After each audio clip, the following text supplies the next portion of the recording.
কাল পরীক্ষা শেষ হওয়ার পর থেকেই তোমরা অনেকেই কাট অফ রিলেটেড বিষয় নিয়ে চিন্তিত। তোমরা অনেকেই জানতে চাইছো যে কাট অফ কমবে না বাড়বে। নো ডাউট কাট অফ কমবে, কিন্তু প্রশ্ন হচ্ছে কতটা কমবে। আজকে সেই বিষয় নিয়েই আজকের ভিডিওতে আমরা আলোচনা করব।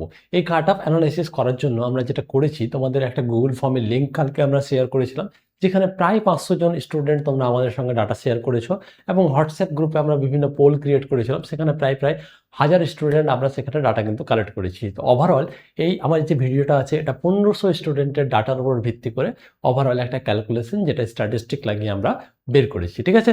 আচ্ছা, তো তোমাদের সম্পূর্ণ ক্যাটাগরি ওয়াইজ আমি তোমাদের বলবো কত স্কোর থাকলে তোমরা একটা সেফ স্কোর তোমরা মেনে চলতে পারো। কাট অফ কমবে, কিন্তু কাট অফ মানে কেন কমবে সেই বিষয়টা একটু বোঝার চেষ্টা করি। দেখো, প্রথম কথা হচ্ছে যে তোমরা কিন্তু তোমাদের এক্সপেকটেশন কিন্তু কিছুটা আলাদা ছিল। যখন তোমরা পরীক্ষা দিতে গিয়েছিলে, তোমরা ভেবেছিলে যে তোমাদের যে সমস্ত চেনা জানা চ্যাপ্টার আছে, যেমন লাইফ সায়েন্স থেকে যদি বলি যে কোষ বিভাজন চ্যাপ্টার হয়ে গেল, ঠিক আছে, তারপরে ধরো না বংশগতি হয়ে গেল, তারপর ভিটামিন থেকে শুরু করে স্নায়ুতন্ত্র, এবং এই সমস্ত চ্যাপ্টারগুলো থেকে তোমরা বেশি বেশি কোশ্চেন মানে এক্সপেক্ট করেছিলে যে এই সমস্ত চ্যাপ্টার থেকে হয়তো বেশি কোশ্চেন আসবে। ঠিক আছে? সেমভাবে ফিজিক্যাল সায়েন্সে তোমরা হয়তো এক্সপেক্ট করেছিলে যে হয়তো আলো চ্যাপ্টার থেকে বা তোমাদের যে বলগতি চ্যাপ্টার আছে, কার্যশক্তি ক্ষমতা, শব্দ, তাপ, এই সমস্ত চ্যাপ্টার থেকে তোমরা তুলনামূলকভাবে বেশি কোশ্চেন এক্সপেক্ট করেছিলে। ঠিক আছে? এই জন্য কী হয়েছে, তোমরা যখন পরীক্ষার হলে ঢুকেছো, তখন তোমরা যখন লাইফ সায়েন্স কোশ্চেন পড়তে স্টার্ট করেছো, তোমাদের বেশ কিছু অচেনা কোশ্চেন তোমাদের সামনে এসছে, যে সমস্ত বিষয়গুলো হয়তো তোমরা খুব একটা বেশি এক্সপেক্ট করোনি। ঠিক আছে? তার সঙ্গে যেটা অ্যাডিশনালি যেটা হয়েছে লাইফ সায়েন্সের ক্ষেত্রে, প্রায় 5 থেকে 6খানা কোশ্চেন যেটা তোমাদের সিলেবাসের বাইরে এসছে, যেটা তোমাদের আর একটু বেশি প্যানিক করে তুলেছে। ঠিক আছে? ঠিক বলছি তো? এটাই আমি যতটা আমাদের স্টুডেন্টদের সঙ্গে কথা বলে আমরা বুঝতে পারলাম। ঠিক আছে? তো তোমরা এটার সঙ্গে সহমত কিনা তোমরা আমাদের অবশ্যই কমেন্ট সেকশনে জানাবে। ঠিক আছে? তো এই জন্য কি হয়েছে, ছাত্রছাত্রী অনেক বেশি প্যানিক করে গিয়েছে, এবং যেই সমস্ত বিষয়গুলো তারা যেগুলো পারবে সেগুলোও কিন্তু খুব ভালো করে আউটপুট করতে পারেনি। এরকমও ছিল যে পড়ানোর মধ্যে থেকে প্রায় 30খানা কোশ্চেন মানে ছিল ওভারঅল, মানে লাইফ সায়েন্সের ক্ষেত্রে মোটামুটি 25 অ্যারাউন্ড কোশ্চেন ছিল, কিন্তু তোমরা প্যানিক করে যাওয়ার জন্য সেগুলোকে ঠিকঠাকভাবে অ্যাটেন্ড করে আসতে পারোনি। ম্যাথের ক্ষেত্রেও সেম বিষয়টা হয়েছে। ম্যাথের ক্ষেত্রে তোমরা যে সমস্ত চ্যাপ্টার তোমাদের চেনা জানা, সেখান থেকে কোশ্চেন না এসে অন্য চ্যাপ্টারগুলো থেকে তোমাদের কোশ্চেন এসছে, যেখান থেকে মাত্র চারটা কোশ্চেন বা 5টা কোশ্চেন তোমরা করে আসতে পেরেছো। ঠিক আছে? ইংলিশ আর জিকে রিজনিং তুলনামূলকভাবে ইজি ছিল, তো সেগুলো তোমরা মোটামুটি ভালোই অ্যাটেন্ড করে এসছো। ঠিক আছে?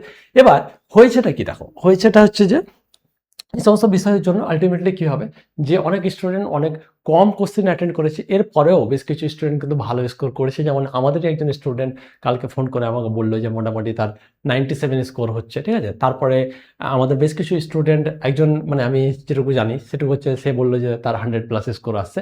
এরকম অনেক স্টুডেন্ট আছে যাদের স্কোর কিন্তু ভালো এসছে। পাশাপাশি অনেক স্টুডেন্ট আছে যাদের স্কোর কিন্তু খুবই লো এসছে, বিলো 40। ঠিক আছে? 45, 40 থেকে নিচে আছে। তো এরকম কিছু মানে আপার লিমিট, আপারে খুবই কম, কিন্তু বিলোর সংখ্যাটা কিন্তু অনেকটা বেশি। ঠিক আছে? তো মোটামুটি যে সমস্ত স্টুডেন্ট মোটামুটি পরীক্ষা দিয়ে এসছে, যারা বলছে তাদের স্কোরটা কীরকম হচ্ছে একবার সেটা বোঝার চেষ্টা করি। ঠিক আছে? তাহলে তোমরা বুঝতে পারবে যে কাট অফটা কোন দিকে যেতে পারে। যারা মোটামুটি পরীক্ষা দিয়ে এসছে তারা বলছে যে লাইফ সায়েন্সে, আমি সবার সঙ্গে কথা বলে যেটা বুঝতে পারলাম, লাইফ সায়েন্সে মোটামুটি তারা 30 এর অ্যারাউন্ড কিন্তু স্কোর করছে। ঠিক আছে? ফিজিক্যাল সায়েন্সে আচ্ছা কী হয়েছে, লাইফ সায়েন্সের কোশ্চেন যখন দেখেছে যে অন্যান্য চ্যাপ্টার থেকে ফিজিক্যাল সায়েন্সের কোশ্চেন আসার আগে, সেখানে আরও বেশি প্যানিক হয়ে গেছে। ঠিক আছে? ফিজিক্যাল সায়েন্স কোশ্চেন যদিও তুলনামূলকভাবে কিছুটা ইজি ছিল, অন্য চ্যাপ্টার থেকে ছিল, কিন্তু খুবই যে হার্ড ছিল এটা আমি বলবো না, তুলনামূলকভাবে ইজি ছিল। কিন্তু যেহেতু তোমরা আগে থেকেই প্যানিক করে গেছো, তো এখানে স্কোরটা তোমাদের লো হয়ে গেছে, অ্যারাউন্ড কিন্তু 12। ঠিক আছে? ইংলিশের ক্ষেত্রেও অ্যারাউন্ড মোটামুটি 12 তোমরা স্কোর করছো। ম্যাথের ক্ষেত্রে যারা অ্যাভারেজ স্টুডেন্ট যারা আছে, ঠিক আছে, যারা মোটামুটি স্কোর করেছে, তারা 4 স্কোর করছে। জিকের ক্ষেত্রে মোটামুটি 8 স্কোর করছে, আর রিজনিংয়ের ক্ষেত্রে মোটামুটি 4 স্কোর করছে। তো এটা যদি আমরা যোগ করার চেষ্টা করি একবার, তো এটা হচ্ছে 20, আর এটা 4 4 8 আর 20, তাহলে হয়ে গেল, সরি 10 আর 20। ঠিক আছে? হাতে থাকলো 2, আর এখানে হচ্ছে 5 6 7, তো অ্যারাউন্ড 70 যারা মোটামুটি পরীক্ষা দিয়ে এসছে, যারা বলছে আমাদের পরীক্ষা মোটামুটি ভালো হয়েছে, তারা কিন্তু এই 70-র আশেপাশে স্কোর করছে। এর ওপরে খুব কম সংখ্যক ছাত্রছাত্রী আছে, আর এর মানে মেনলি বলতে গেলে ম্যাক্সিমাম স্টুডেন্ট কিন্তু এই 50 to 70-র মধ্যেই লাই করছে। ঠিক আছে? ম্যাক্সিমাম স্টুডেন্ট যারা ভালো মোটামুটি পরীক্ষা দিয়েছে, এর ওপরে খুবই কম স্টুডেন্ট আছে। ঠিক আছে? আর 50-এর নিচে অনেক বেশি স্টুডেন্ট আছে। ঠিক আছে? অনেক বেশি স্টুডেন্ট আছে যাদের সিলেকশন মোটামুটি 9-এর দিকে আর কি বলতে পারো। ঠিক আছে? তো এই হচ্ছে বিষয়। এবার দেখো কাট অফটা কীরকম যেতে পারে। আমি তোমাকে বলছি 1500 স্টুডেন্ট এর ডাটা আমি কালেক্ট করে আমি যে রেঞ্জটা স্টুডেন্টদের মধ্যে দেখতে পেয়েছি সাধারণত সেটা অ্যানালাইসিস করে আমি তোমাকে বলছি সম্পূর্ণটা। আমার যেটা মনে হয়েছে যে এএনএম এর কাট অফ মোটামুটি জেনারেলদের ক্ষেত্রে 68 to 70 হবে, ঠিক আছে।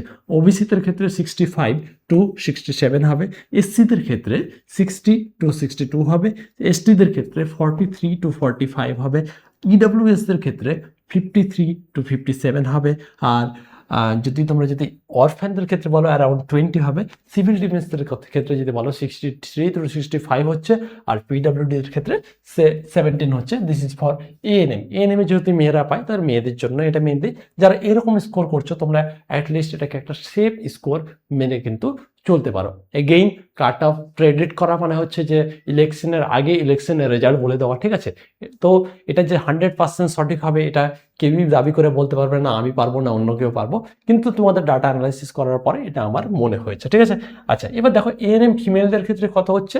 এএনএম ফিমেলদের ক্ষেত্রে মোটামুটি জেনারেল যারা 53 থেকে 55-এর মধ্যে লাই করছো, ঠিক আছে, তারা মোটামুটি তারা হবে। খুব বেশি এর থেকে বেশি যাবে বলে আমার মনে হয় না, কিছু কমলেও কমতে পারে, কিন্তু খুব বেশি এর থেকে যে হাই চলে যাবে এটা বলে আমার মনে হয় না সাধারণত।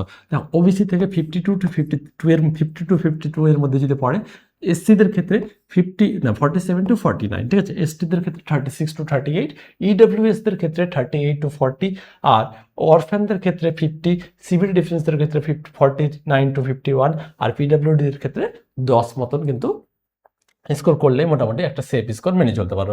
এএনএম জিএনএম মেলদের ক্ষেত্রে তোমরা দেখে নিতে পারো জেনারেলদের 73 to 75, বাকিগুলো তোমরা এখান থেকে দেখে নিতে পারো, আমি আর এক্সট্রা করে কিছু বলছি না, ঠিক আছে।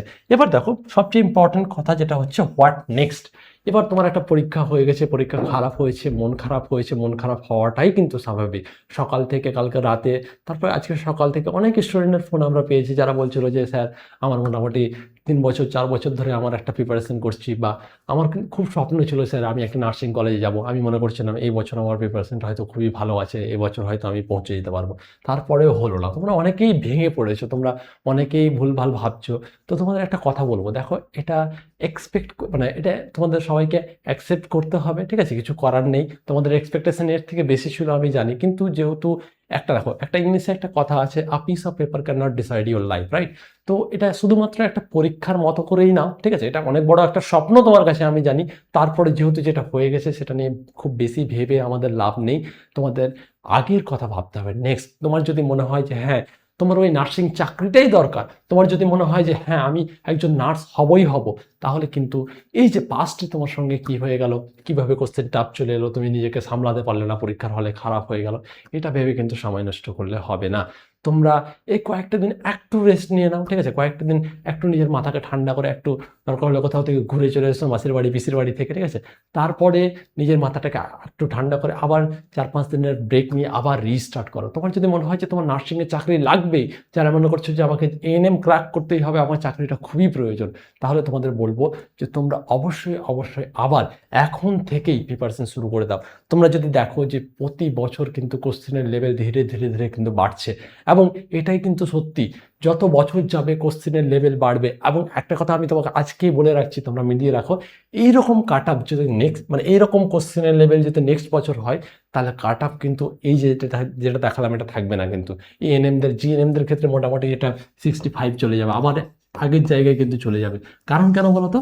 কারণ হচ্ছে স্টুডেন্ট কিন্তু এবার জেনে গেছে যে কোশ্চেন কিন্তু টাফ হতে পারে, তো প্রিপারেশনে কিন্তু ছাত্রছাত্রীরা ওইভাবেই নেবে। তুমি হয়তো ভাববে যে না কি আছে, শুরু করব, হয়তো আমার ইচ্ছা আছে, আবার যখন পরীক্ষার অ্যানাউন্সমেন্ট হবে ওই জানুয়ারি মাস হবে তখন শুরু করব, এটা করলে কিন্তু চলবে না। তোমাকে এখনই কয়েকটা দিন রেস্ট নিয়ে নাও এবং এখনই স্টার্ট করো। যদি তোমার স্বপ্ন হয় যে নার্সিং কলেজে তুমি পড়বে, যদি তোমার যদি স্বপ্ন হয় তুমি নার্স হবে, ঠিক আছে, তো খুব বেশি বড় গ্যাপ নেওয়া যাবে না, তোমার প্রিপারেশন কিন্তু এখনই স্টার্ট করো, ঠিক আছে। ইউটিউবে আমরা একটা দিশা ব্যাচ লঞ্চ করেছিলাম, মাত্র 2 মাস তোমাদের পড়িয়েছি। আমাদের ক্র্যাক ভিশনের কোনো পেইড ব্যাচ কিন্তু এএনএম জিএনএমের জন্য এই বছর ছিল না, সম্পূর্ণ ফ্রি অফ কস্ট আমরা পড়িয়েছি। তোমরা জানাবে তোমাদের কেমন লেগেছে ব্যাচটা, তোমরা যদি কেউ দেখে থাকো, ঠিক আছে, যারা রেগুলার দেখতে, ঠিক আছে।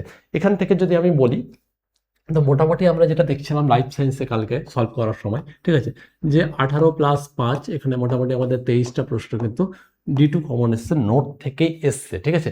এর মানে এটা নয় যে এসসি আর তুমি করে নেবে, কারণ ওখান থেকে বেশ কিছু চ্যাপ্টার ছিল, যেমন আমরা জৈবনিক প্রক্রিয়া খুবই ডিটেলসে পড়িয়েছিলাম 7 থেকে 8টা ক্লাস নিয়ে, ঠিক আছে।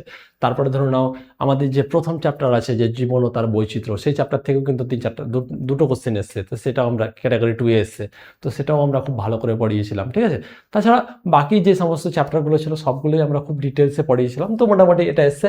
এর সঙ্গে আমি আরও মোটামুটি 4টা বা 5টা কোশ্চেন অ্যাড করে নিচ্ছি, যেগুলো তুমি এলিমিনেশনের মাধ্যমে করতে পারবে, মানে ডাইরেক্ট আসেনি। যেমন হচ্ছে যে বাদুড়ের দ্বারা যদি পরাগযোগ হয় সেটাই কি বলে, ঠিক আছে। তো সেটা পড়ায়নি, কিন্তু বাকি যে 3টে অপশন ছিল সেটা আমরা পড়িয়েছিলাম, তো সেখান থেকে তুমি এলিমিনেট করতে পারবে, ঠিক আছে। যেমন সবচেয়ে বড় গ্রন্থি কি, সেটা আমরা পিওইকিউএ করিয়েছিলাম, কিন্তু এক্সট্রা করে পড়াইনি, তো সেটা হচ্ছে যে ত্বক হবে সবচেয়ে বড় অঙ্গ, এটা যদিও প্রিভিয়াস ইয়ারের প্রশ্ন, ঠিক আছে। তারপর কোনটি সংক্রামক রোগ নয়, তো যক্ষা। তো তুমি ওগুলো দেখে তোমার বেসিক নলেজ থেকে এলিমিনেট করতে পারতে।